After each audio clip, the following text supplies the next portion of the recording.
When you have bars in the sky, onboard showers and award-winning in-flight entertainment, it's no surprise that Emirates was recently named the best airline in the world. We fly you to over 140 destinations, and with partners across the globe, we connect you to another 1,700 cities across 6 continents. So when we say we're also the largest international airline, what we really mean is, if you're going there, so are we. Book now on Emirates.com. Fly Emirates. Fly better.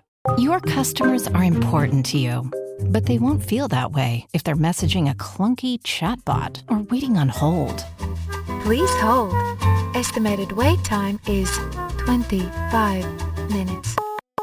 Now, you can deploy a Sierra AI agent to delight customers and solve tough problems in real time.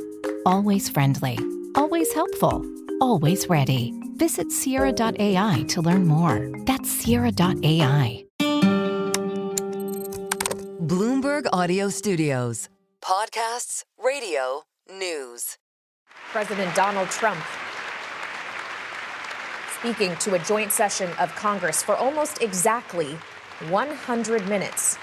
As seen and heard live on Bloomberg television and radio, I'm Kaylee Lyons alongside Joe Matthew in Washington, where, of course, we just heard President Trump covering a lot of ground. And the first time he has given an address like this in the House chamber in 5 years. He is still standing at the rostrum, Joe, soaking it all in as we still hear the applause from those who are gathered. And he will begin making his way out of the chamber, certainly expected to be greeting members of the body as he goes. Much like we saw on the way in, the White House did schedule the president to be in the chamber till about 11:20 p.m. Eastern time. So he's got some talking likely to do here as the Sergeant at Arms of the U.S. House, William McFarland, guides him out of the rostrum. If you're with us on Bloomberg TV and on YouTube, you see the glad handing already begin with members of the military. Kaylee, when we consider the news that was made tonight, and we can spend some time fact-checking some of the stuff that we heard from the president, only a couple of real headlines that would be justified for our audience here with some of the issues that we were talking about. One of them, of course, tariffs. When it comes to Canada and Mexico, it appears that the Commerce Secretary's remarks, Kaylee, earlier were not accurate. These tariffs, at least from what we heard from the president, will not be rescinded tomorrow. And then the CHIPS Act. A redhead on the terminal about halfway through the speech. We're not going to give chip makers any money from the CHIPS Act. He said you should get rid of the CHIPS Act, Mr. Speaker. You should use the money to reduce the debt.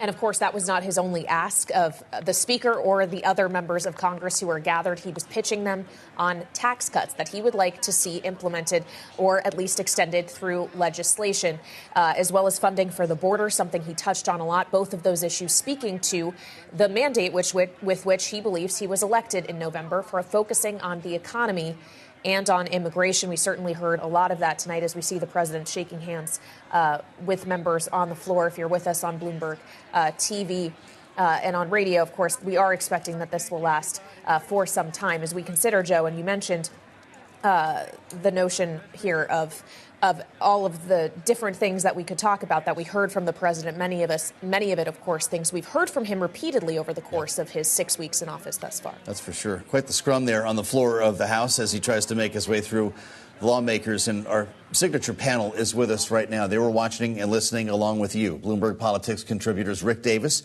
partner at Stone Court Capital, our Republican strategist, alongside Democratic analyst Jeannie Shanzano, senior democracy fellow at the Center for the Study of the Presidency and Congress. An hour and 45 minutes. Rick, how did he do?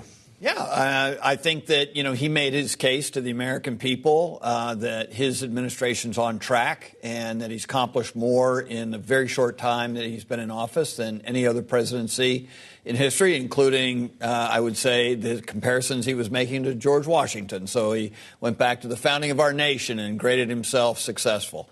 I do think it was a chippy speech. I mean, he came in loaded for bear. Democrats also loaded for bear, caused quite a ruckus at the very beginning, something I've never seen the likes of in this kind of a dignified procession. And so it'll be interesting to see how much is reported on the inside the hall activity, protests, things that were going on that I think took a little bit from the chamber tonight. But he got through it all, and I think, he will look at this as a successful night in his administration. Well, Jeannie, what Rick, of course, is alluding to is just 3 minutes into the president's remarks, Congressman Al Green, the Democrat from Texas, yelling and raising his cane, saying you have no mandate to cut Medicaid. He was actually escorted out of the chamber, removed from the chamber by the sergeant at arms. That was not the only time we saw Democrats interject. There was also chants of lie when the president was talking specifically about the efforts of DOJ, that they're finding hundreds of billions of dollars in fraud, citing what he said are different age groups that are receiving Social Security checks well into the hundreds. Obviously, that is not factually accurate. Those people may still be on the rolls, but that doesn't mean that they're receiving benefits. But what did you make of the response he was able to elicit at times from the other side of the aisle? Well, it is not what the Democratic leadership wanted, and they were very, very clear about that. Al Green, I think, was the first, and then there were many. We even saw Rashida Tlaib. She was responding in real time with a whiteboard. I've never seen anything like that. But the reality is that by the time the speech ended, many Democrats had already left the floor out of protest. And the president engaged with them. We heard him use an unfortunate term to refer to the senator from Massachusetts, Elizabeth Warren. And so it was a very, very contentious speech. And I think it speaks to how divided the American public is. And that is something we have seen. Anybody who thought the president was going to come in tonight and speak to all Americans was wrong. As Rick mentioned, he came in and one of the first things he said is he compared himself to our amazing founders and said he is a better president than even George Washington. And that, of course, elicited groans and boos from Democrats. So this is a president who is doubling down, as he always has, on his base. And, even the remarks he made pertaining to things like tariffs, telling farmers, much to the dismay of even Republicans, that they would have fun, as they battle with tariffs, which will make it very, very hard for them. Police officers, he is going to, think about and talk about supporting police officers. You heard Democrats yell back, what about January 6th? Because, of course, those police officers did not feel that they were treated well. So, it was a very contentious speech from start to finish. There was even a Democrat who held up a speech that said, this is not normal, that was ripped down by a Republican. And it was not normal. President Trump has made his way out of the House chamber now, and obviously he'll have a couple of folks to talk to on his way out of the building. Kaylee, he is scheduled to be there for a bit, and they do have a bit to talk about. But, Rick, I wonder, what will this be remembered for? The way it started? Lawmakers actually being escorted from the room, the chanting and so forth, or some of the lines that Donald Trump managed to land? No, I think the circus nature of it will be forgotten pretty quickly. Those things don't usually tend to lend a lasting impression. Look, I think we learned something important tonight, which was it sounds like the Ukraine relationship with the United States is been mended. And that we're going to start moving toward a more robust relationship with Ukraine again, and that there are conversations that Trump's having with Putin and the Russian side toward some kind of a ceasefire or peace plan. So to me, that is a big moving part. But I think anybody who says that Trump isn't serious about keeping these tariffs on is missing the whole speech tonight. To him, these were the soul of the country, these tariffs, and he's been preaching these for a long time. I think this is public policy. It's probably going to be priced in after tonight in a much longer term way than what it's been. Yeah, he said with the tariffs, there may be a bit of an adjustment period for the farmers specifically, and then later said that there will be a little disturbance, but we're okay with that. I guess short-term pain. We'll see how much pain there is, and if everybody thinks really is okay with that. Rick Davis and Jeannie Shanzano, our signature panel, will be sticking with us. But right now we want to check back in with Bloomberg's Anne-Marie Hordern, who is in Statuary Hall at the Capitol. And Anne-Marie, I would imagine people are now flooding out of the chamber and heading your way. Absolutely. Flooding out of the chamber. Some Democratic senators we did see flood out a little bit earlier, like Senator Bernie Sanders, who left with there still being, about 30 minutes ago, and there was still some time left in this speech.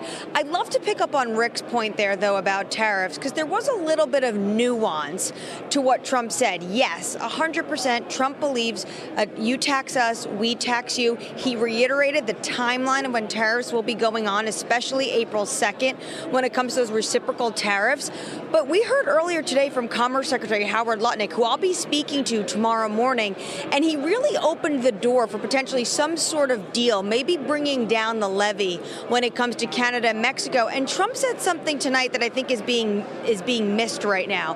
He said he spoke to the heads of 3 major automakers today. We know that the automakers are the ones that, if they are USMCA compliant, they want to be a carve-out. So potentially there's room for tariffs maybe to stay on, but maybe the word exemptions is going to start to really percolate when it comes to how this administration is going to be talking about trade. Bloomberg's Anne-Marie Hordern live on Capitol Hill. We'll be checking back with Anne-Marie. Interesting, Rick, as we fold the panel back in here, to think that the Commerce Secretary stepped in front of the president today. Is that what happened? Yeah, look, I mean, he got a lot of attention today with the press by making some comments that somehow within the next 24 hours there'd be something new to report on tariffs. And maybe that's true, right? We don't take for granted the fact that Donald Trump is the sole policy expert when it comes to these tariffs, and he's going to make the decisions on them. But look, I think we're really talking around the edges. Tariffs are going to be a regime that Donald Trump uses to punish countries that don't do his bidding, to settle scores when it comes to trade, to equalize these reciprocal tariffs in order to equalize it and lower our trade deficits, and to take some pressure off American taxpayers, who he is intent on lowering the burden of taxes on them. So it is a comprehensive plan that I think, he reiterated today. And sure, these tariffs can go up and down, but there will be tariffs for the foreseeable future. Well, and obviously, to your point, Rick, he sees this as feeding into the overall revenue picture as he's pursuing tax cuts. He said in this address, and we've heard this floated a few times now, Jeannie, this notion that we're going to balance the federal budget. The plans that Congress currently has laid out on spending and taxes do not, we should point out, call for a balanced budget right now. That is not actually on the table. That is not on the table. Of course, we know Donald Trump added a lot to the debt in his first term, and with all the promises he's making about tax cuts, coupled with where we are at $36 trillion in debt, you're hard to imagine that they are going to get anywhere close to that. When you have bars in the sky, onboard showers and award-winning in-flight entertainment, it's no surprise that Emirates was recently named the best airline in the world. We fly you to over 140 destinations, and with partners across the globe, we connect you to another 1,700 cities across 6 continents. So when we say we're also the largest international airline, what we really mean is, if you're going there, so are we. Book now on Emirates.com. Fly Emirates. Fly better. This is an ad by BetterHelp. Think about your mentors and idols, the people who inspire you most. While it may look like they have all the answers, they don't. But they do know when to ask questions and seek the support they need. In a world that glorifies hyper-independence, it's easy to forget that we're all better with a support system behind us. Therapy is a great way to invest in yourself and find a consistent source of support in your life, so you can break free from the outdated belief that seeking help is a sign of weakness. BetterHelp has experienced therapists ready to help you with challenges ranging from anxiety and depression to relationships to stress.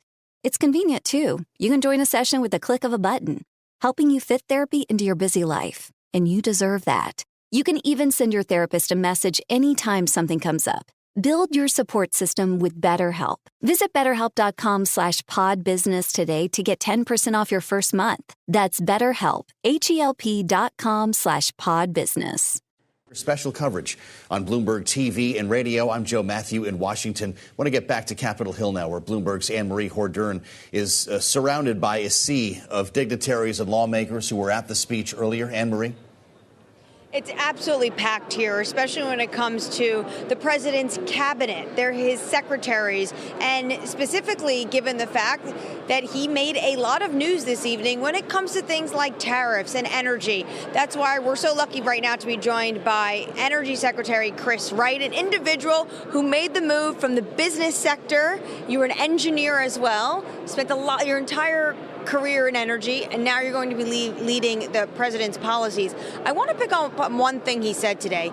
The president keeps talking about raw minerals. What in the United States do we have in terms of rare earths or critical minerals that we can actually start building and digging here? Oh, we have tremendous mineral resources, or I should say underground minerals. To make them resources, you've got to be able to permit a mine and build the mine and develop it. So the United States is historically a big mining country, but in the last years, it's become very hard to permit new mines. But we have antimony, a key defense metal in this country that's not being mined today.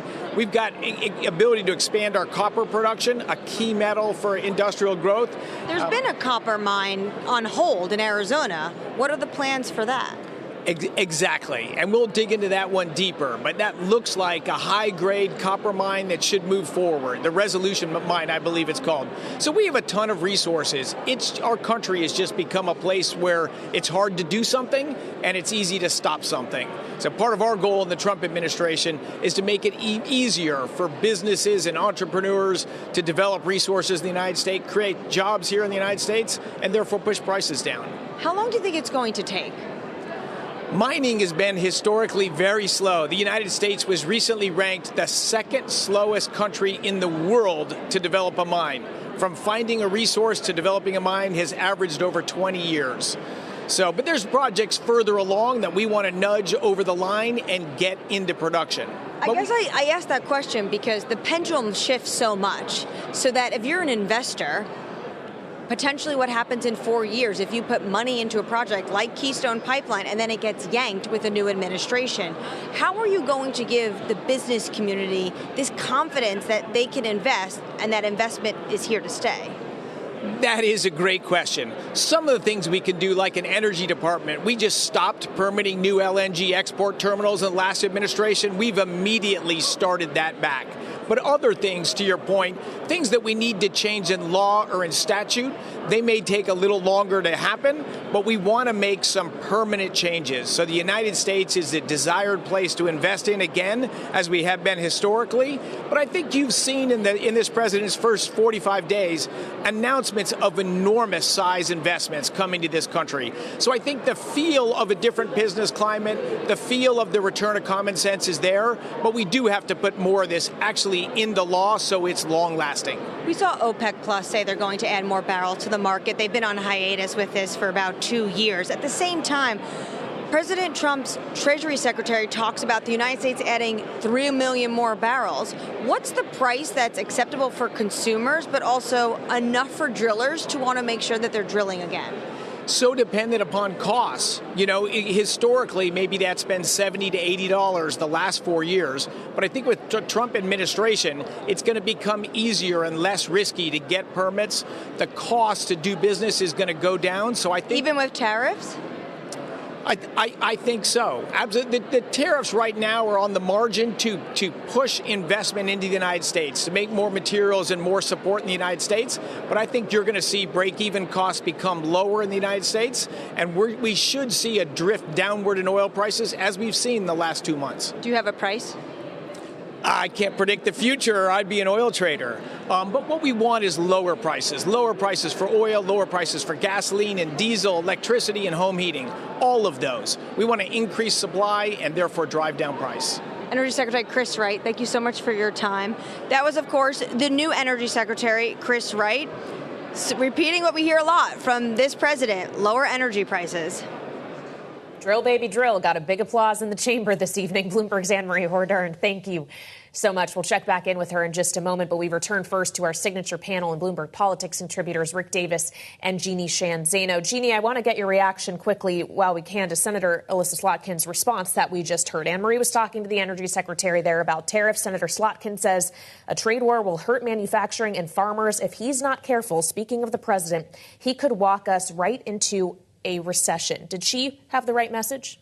I think she did. I mean, her broad message overall on the economy and security was that there is a right way to make change, and she said change is needed, and there's a reckless way to do it. And she said Donald Trump is veering on the reckless end of that. And she gave as an example, Elon Musk talking about the fact that Social Security is the greatest Ponzi scheme. That was just a reminder to what she says is the reckless way in which Trump, both on the economy and on national security, is pursuing these policies. So it's a tough speech to give, but I thought her tone, particularly in contrast to Donald Trump's, was right on. What did you think of this, a typically thankless job, if not a humiliating one, to deliver the party response? Democrats chose to make it clean, no kitchen tables, just a bunch of American flags, play it straight to the camera. Did she deliver the message? Yeah, I think she delivered a Republican message. I mean, which side is she on? I mean, she's talking about Ronald Reagan. She's talking about national debt.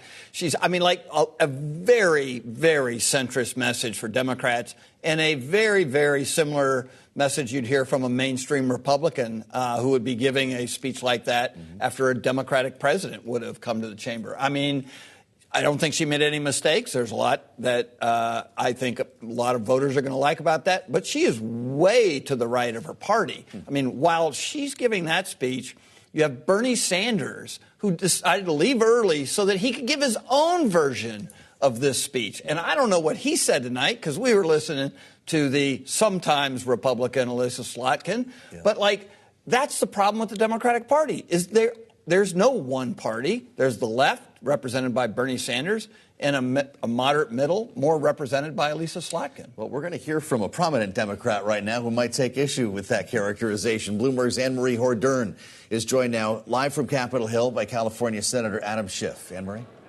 Thanks so much, Joe. Yeah, let's get the senator's take on what Rick was just talking about. They're talking about the fact that you have Senator Slotkin giving the response a little bit more of a moderate Democrat. At the same time, Bernie Sanders decided to leave the speech to give his own speech. Is the Democratic Party at this moment able to talk about policy with one voice? Well, I think we're quite united on the fact that Donald Trump tonight gave Americans no reason to believe he was going to do anything about the struggles they're facing, nothing about bringing down the cost of goods. He spent more time talking about Greenland and about the Panama Canal than he did what he's doing to reduce prices. And, of course, in that department, he's been an abject failure. No wonder he wanted to avoid the subject. But, keeping the focus on what he said, what he didn't say, so much firehood of falsehood about Social Security, so many hypocritical claims supporting law enforcement and then pardoning the people that beat police officers in this very space where we're standing. There was a lot to analyze in the president's speech, and none of it particularly good. Is there something that you think you can work with your Republican colleagues on the rest of the year? Well, it really depends on whether they're willing to stand up to this president. I would love to work with my Republican colleagues on supporting Ukraine, something that the vast majority of them believe, that we shouldn't be essentially catering to the Kremlin dictator. But you heard none of that in the speech tonight. No willingness to stand up to Putin. I would love to work on providing continued support for Ukraine. I'd love to work with my Republican colleagues on bringing down the cost of things. That is not the president's priority, though, and at this point, they are still in lockstep with him, as destructive as that march is. Senator Adam Schiff, thank you so much for your time this evening. Thank you. Joe Cayley, of course, the senator from California, thinks the party can unite on just making sure they're targeting what they don't like, the criticisms they see when it comes to things like this evening, when you have Trump speaking on the chamber's floor. Absolutely. With Ukraine among the topics we heard the president speaking about. Anne-Marie, thank you so much. And on the note of Ukraine, we turn back to Rick Davis and Jeannie Shanzano. Rick, it is notable the president once again was talking about the money the U.S. has spent toward Ukraine, actually inflating it. He says it's $350 billion. The actual amount appropriated by Congress is $183 billion. And all of that even went directly to Ukraine. But when we consider that there were lawmakers, including the Speaker of the House, who was behind him for the duration of this address, who were supportive of passing that aid, do you sense here that there could be a U.S. shift back toward Ukraine, given some of the other remarks President Trump made about how he was happy to receive that letter from Zelensky today?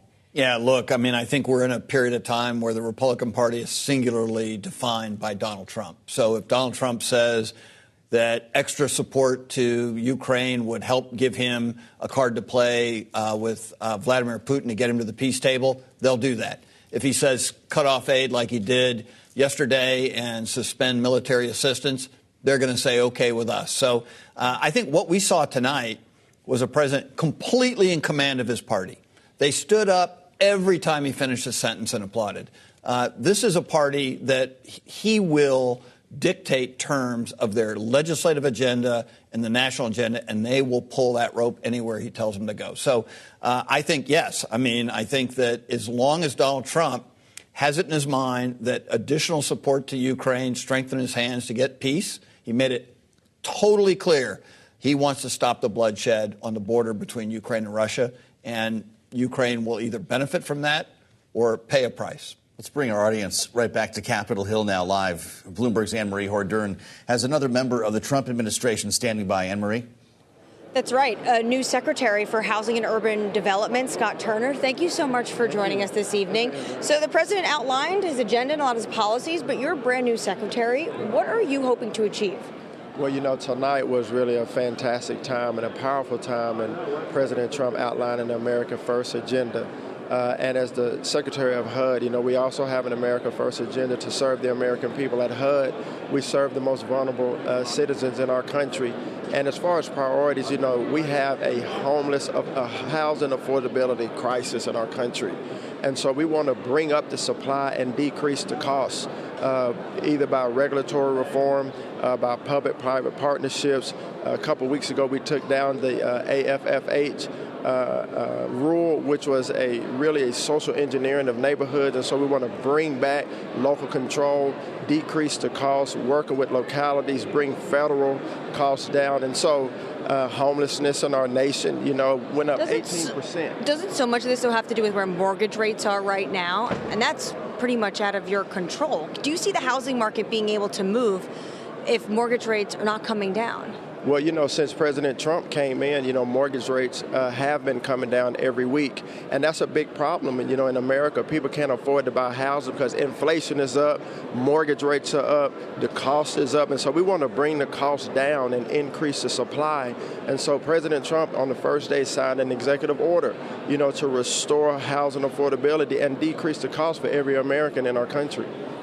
We do know that the Biden administration had a goal of making sure individuals, especially in rural areas, were able to access the internet through broadband. Now we're seeing a lot of reports that potentially they want to do away with that, but have individuals access Starlink. Do you think Elon Musk's Starlink should be used? I imagine this would come under your purview. Well, actually, you know, HUD is housing. And as you know, when the hurricane hit North Carolina, Elon and Starlink were some of the first to restore their internet for people there in North Carolina. It really saved a lot of people's lives and families. And so we are hopeful, you know, that we can get more broadband and Starlink out to our rural families. And yes, you know, with housing, we also need housing in rural areas, workforce and affordable housing. And so working together with the other agencies, with our DOGE task force, with the president and the White House, we will restore and bring in housing to rural, urban, and tribal communities in our country. Housing is it was a big issue for this election. Secretary, thank you so much for your time this evening. Of course, that was new Secretary of Housing and Urban Development, Scott Turner there. His key focus, as you might expect, housing. No surprise there. Bloomberg's Anne-Marie Hordern in Statuary Hall. Thank you so much. Rick Davis and Jeannie Shanzane are our signature political panel still with us. Jeannie, we did hear a bit about mortgage rates from the president today. He suggested that he's going to bring them down, or they will bring them down. That was one element of his economic messaging. But when you think about the speech in totality, all 100 minutes of it, was there enough of that in there for the American voter, given what we've seen suggested in polling leading up to this? You know, I don't think there was. I mean, I think the president really missed an opportunity tonight, and that opportunity was to speak to the American public about what they are experiencing as they go to the grocery store. You know, this is a man who, 24 hours ago, put in place enormous tariffs, which will have impacts directly on the American public. And he didn't take the opportunity tonight to explain to them why they would be feeling this pain. In fact, he told farmers who are going to be feeling it to have some fun. And so it is that kind of message that just falls flat. And that's why, as you juxtapose that to what the senator from Michigan was talking about, she is 100% right, that there is a way to achieve change. She won in the same state Donald Trump did. There's a way to do things responsibly, and there's a recklessness. And he has been reckless with the economy so far, and he's been reckless with security. How's this going to feel tomorrow, Rick? Everyone has a chance to sleep on it. We get a bunch of analysis, wake up to morning columns. Then we're going to look at futures when they open, reflecting on what you said earlier about the heart of this speech tonight being tariffs.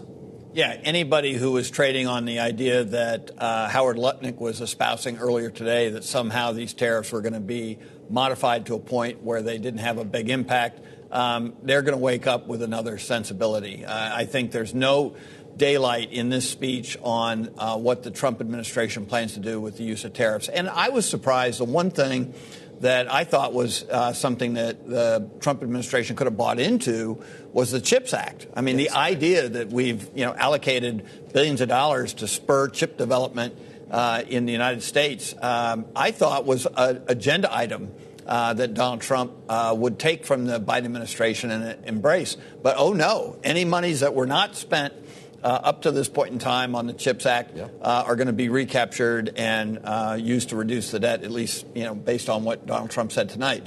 So, and at the same time, announcing that TSMC just yesterday was going to build a massive commitment of tens of billions of dollars to build more facilities here in the United States. So, look, I mean, I think there are a lot of people in the business community who will be looking with a fine-tooth comb to figure out what the pathway is going to be. I think you're going to see pretty much what you would have expected at the beginning of this administration. I will point out that the Commerce Secretary Howard Lutnick just caught up with some reporters in Statuary Hall after leaving the chamber.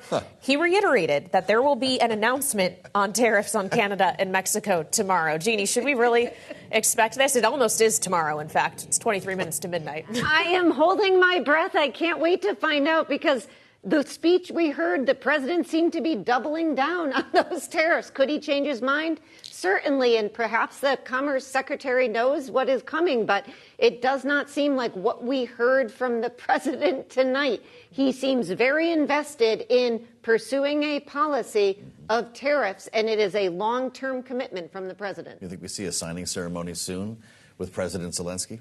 I do think it's possible. He sounded like it would be possible tonight. I thought he was going to come down from the rafters at one point. Yeah. And of course, that would be welcomed by all of us. And the President Zelensky sent a very conciliatory message today. The president reiterated that. So if that is doable and that is possible, that is certainly welcome news. And I think that was the biggest news that was made tonight, in addition to the tariffs, was that we may see a deal with Zelensky. We have less than a minute left here, Rick, but obviously we heard a lot from the president tonight about what he's done in the last 6 weeks. Can he keep up this pace for the next 6 weeks on tariff announcements or anything else? Yeah, look, I mean, obviously hundreds of executive orders aren't going to be replicated in the course of, every 6 months.